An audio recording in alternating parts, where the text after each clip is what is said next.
And ito naman guys, no, 10-10 mga kapiksi at saka angel number 111. Pero ito guys, ito yung magandang combo, no. This is abundance of love and happiness, and this is abundance of money, mga kapiksi. So parehas na energy nyo pagdating sa pera at saka pagdating sa love and relationship.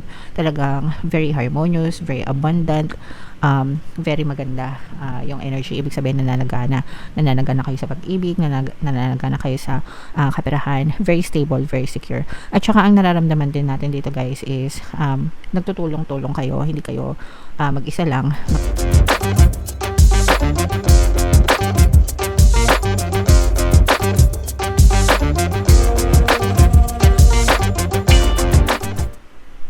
Hello guys, hello Aquarius, welcome back to Pinoy Pixie Tarot. Ang pamagat ng episode natin for tonight is mid-month kapalaran para ngayong August 16 to 31 guys, para sa Aquarius, Sun, Moon, Rising Sign, and Venus. So unahin natin tong deck na to mga kapiksi. Tingnan natin yung mga mensahe sa inyo para ngayong August 16 to 31. So, meron tayong Healer of the Ages. Ibig sabihin nito guys, magaling na yung iba sa inyo, no?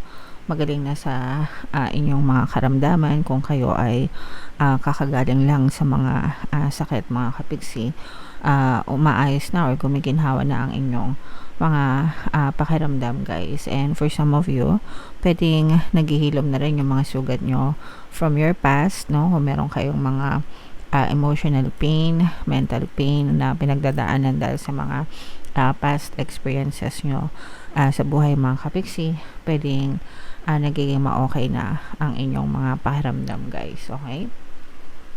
So, kung meron kayong nararamdaman guys, no, again, wag nyong ipagwalang bahala yung kalusugan nyo. Always kayong kumonsulta, magpa-check up sa mga manggagamot guys, kasi minsan hindi talaga maiwasan kahit nag-vitamins or nag-supplement kayo kagaya ko. Minsan nagkakasakit pa rin, and that's fine mga kapiksi, but ang importante is i-prioritize natin yung health natin palagi guys, okay? Alright. So, yun yung first message pa. Ayan o guys, so swak na swak talaga mga kapiksi. This is also good health guys. Ibig sabihin talagang ginagabayan kayo, no, ni Archangel Raphael para maging maayos yung inyong kalusugan. And this is also a reminder na i-prioritize natin yung health natin mga kapiksi, no? Yung tamang pagkain, exercise guys, for longevity, and then yung enough sleep, no? Guys, importante yung pagtulog mga kapiksi. Huwag tayo mag-deprive sa pagtulog kasi kailangan natin i-rest or ipahinga yung katawan natin guys, okay? So, kung pwede kayo uminom ng mga vitamins and supplements guys, makakatulong din yan sa inyo. And yeah, so another message, Aquarius. So this is danger, no? Paalala, merong mapanakit, no, na maaring ma-experience kayo guys ngayong season na to. So mag-ingat kayo guys sa mga taong pinagkakatiwalaan nyo, kahit sa physical or sa online man. Mga kapiksi, uso na yung mga stalker ngayon, uso na yung mga nanghaharas ngayon even sa social media, di ba? Yung mga cyber bullying, ganyan. And yung iba naman sa inyo, literal, no, na physical, na maaring may kapahamakan na maaari kayong ma-experience. So, hanggang kaya nyong iwasan nyo mga kapiksi, and magdasal kayo, no? Ask your guides to protect you mga kapiksi, and kayo din, protektahan nyo din yung sarili nyo guys, no? Na iwasan nyo masangkot sa anumang uri ng gulo mga kapiksi. So, yan yung mga mensahe sa inyo guys. Shuffle natin to. Hanapin natin yung energy ng Aquarius mga kapiksi. Habang sinashuffle ko to, panoorin nyo muna yung video natin regarding sa ating paano mag-manifest ng abundance video course. Kapiksi, sawa ka na ba sa mga struggles at hirap sa buhay mo? Masipag ka ba at masikap sa buhay ngunit hindi ka pa rin umaasenso? Ilang beses ka na bang nag-attempt mag-negosyo at mag-invest pero palagi ka pa rin nalulugi? Sa pagkakataon na ito ay maaaring may subconscious beliefs ka na nagiging balakid sa iyong pag-unlad at pagyaman. Introducing, paano mag-manifest ng abundance video course. Dito ay matututunan mong ma-overcome ang mga balakid mo para tuluyan ka ng umunlad, umasenso, sumagana, maging matagumpay, successful at maswerte sa iyong kabuhayan, pera, trabaho, negosyo, salapi at kaperahan ng bonggang-bongga. Dali, mag-send na ng email sa pinoypixie@gmail.com at simulan na ang iyong pagyaman ngayon. Alright, so sa lahat ng gusto mag-avail ng course guys, naka-flash sa screen nyo. Una, meron tayong paano mag-manifest ng abundance video course. Meron din tayong paano mawala ang third party at magkaroon ng harmonious na relationship. And meron din tayong paano papalikin si ex-device breakup. Sa mga interesado guys, mag-send lang kayo ng email sa pinoypixie@gmail.com. So, Aquarius guys, kayo ay na-represent ng Queen of Wands. Dito sa deck na to mga kapisi, ang air signs ay na-represent ng Wands na suit. So, latag natin yung spread nyo guys. Wow, and habang nilalatag natin to sa mga naghahanap guys, sa mga pampaswerte na lucky charms or lucky bracelet, may mga items na makikita kayo sa description box. At saka sa comment section, ito yung mga sample items guys. Ito yung Aventurine, ito naman yung Citrine. Napakagandang combo pampaswerte mga kapiksi. Check out na kayo guys. So, this is a very, very nice positive energy mga kapiksi, no? Meron ditong presence ng another earth sign, Aquarius, Gemini, Libra. For some of you, maaring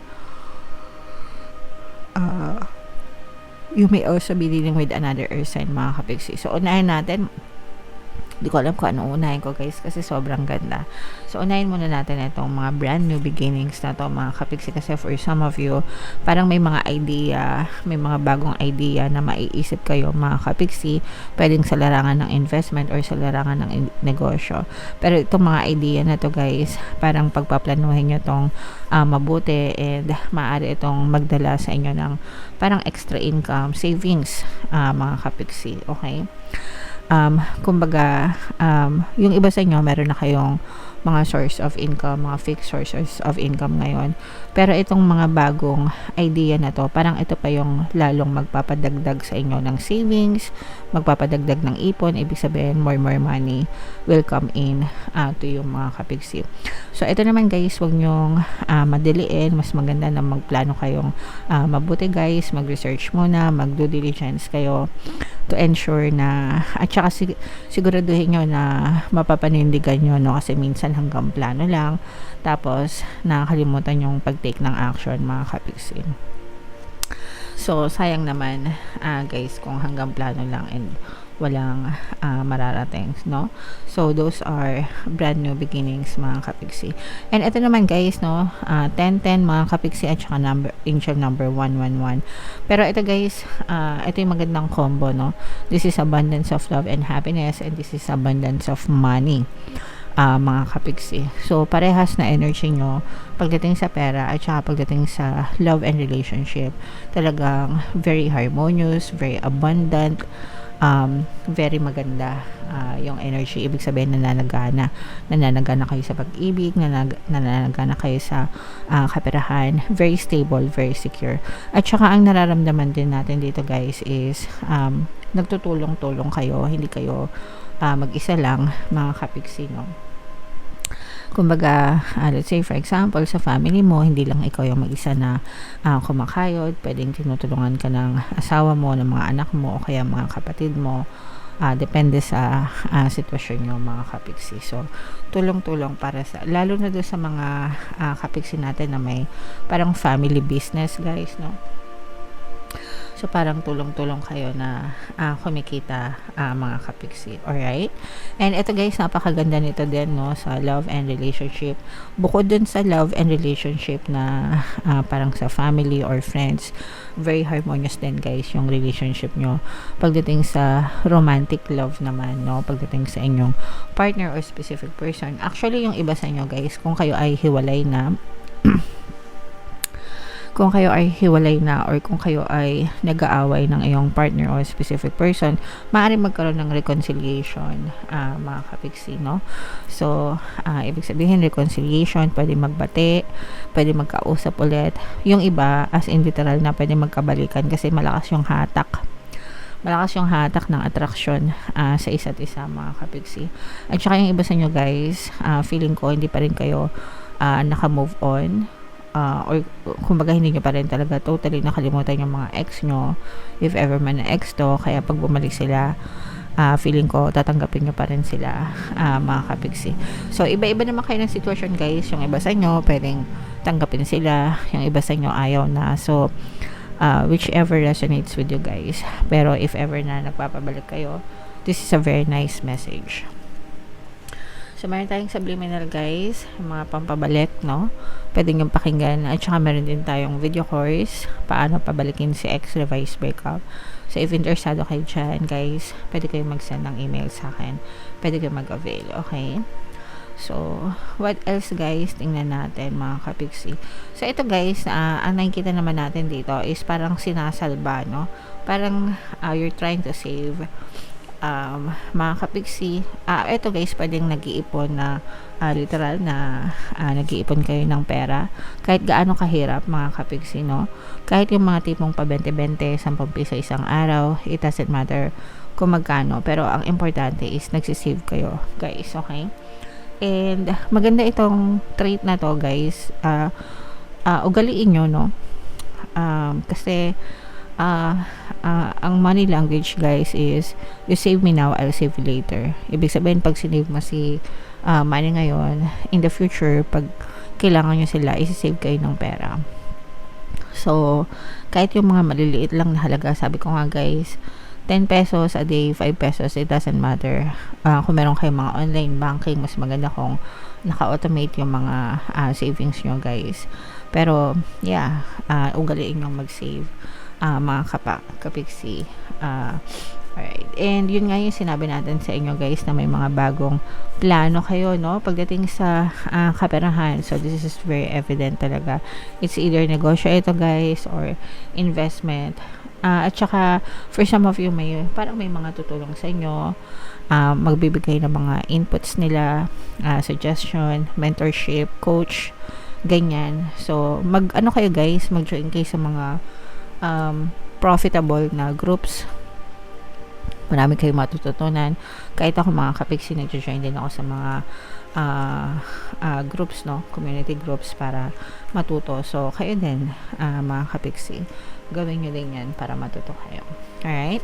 So i-mind-mind nyo na itong mga bagong opportunity na to guys, at saka itong combo na abundance of love, abundance of money, at saka yung harmonious na relationship, reconciliation guys.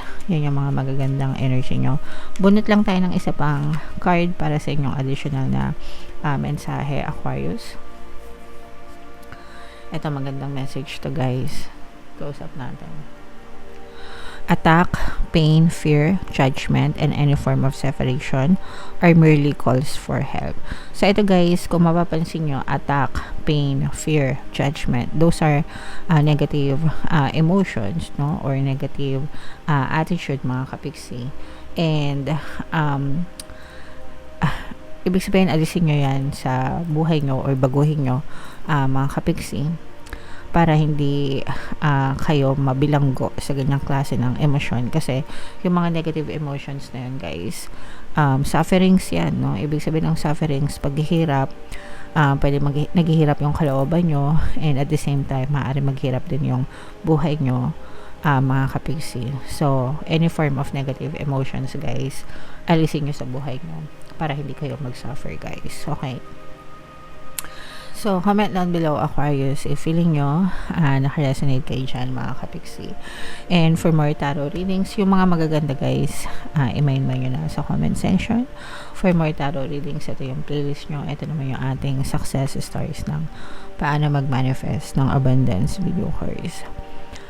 Thank you for liking, sharing, and subscribing guys. See you next time. I love you all. Have a nice day. Bye-bye.